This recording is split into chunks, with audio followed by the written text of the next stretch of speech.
ఒకరోజు గరుత్మంతుడు కృష్ణుడితోటి ఇలా అన్నాడు.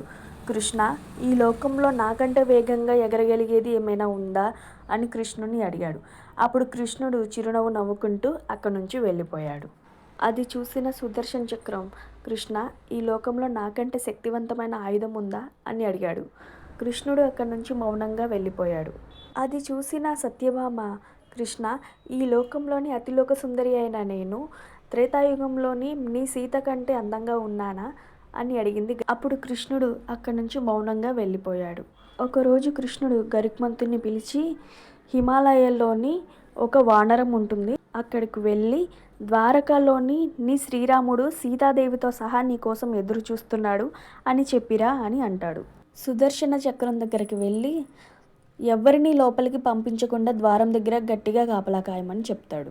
అలాగే సత్యభామని నువ్వు వెళ్ళి మహారాణిలాగా తయారవు అని చెప్తాడు. గరుత్మంతుడు హిమాలయంలో ఉన్న హనుమంతుడి దగ్గరకు వెళ్ళి హనుమంతునితో అరుచుకుంటూ ఇలా చెప్తాడు. నీ స్వామి శ్రీరాములు వారు సీతాదేవితో సహా నీ కోసం ఎదురు చూస్తున్నారు అని మాట చెప్పే లోపలే హనుమంతుడు వాయువేగంతో శ్రీకృష్ణుడి దగ్గరికి వచ్చేస్తాడు.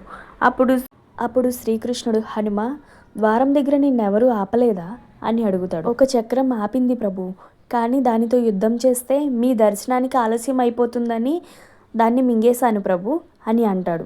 అప్పుడు పక్కన ఉన్న సత్యభామను చూసి, ఈ చెలికత్తె ఎవరు ప్రభు, మా తల్లి సీతమ్మ ఎక్కడున్నారు అని అడిగాడు హనుమంతుడు. అది విని సత్యభామ ఆశ్చర్యపోయింది. ఒక్కరితో ముగ్గురికి సమాధానం చెప్పాడు శ్రీకృష్ణ. ఈ వీడియో మీకు నచ్చినట్లయితే లైక్ చేయండి మరియు షేర్ చేయండి. అలాగే మరిన్ని వీడియోస్ కోసం సబ్స్క్రైబ్ చేసుకోండి. Thank you.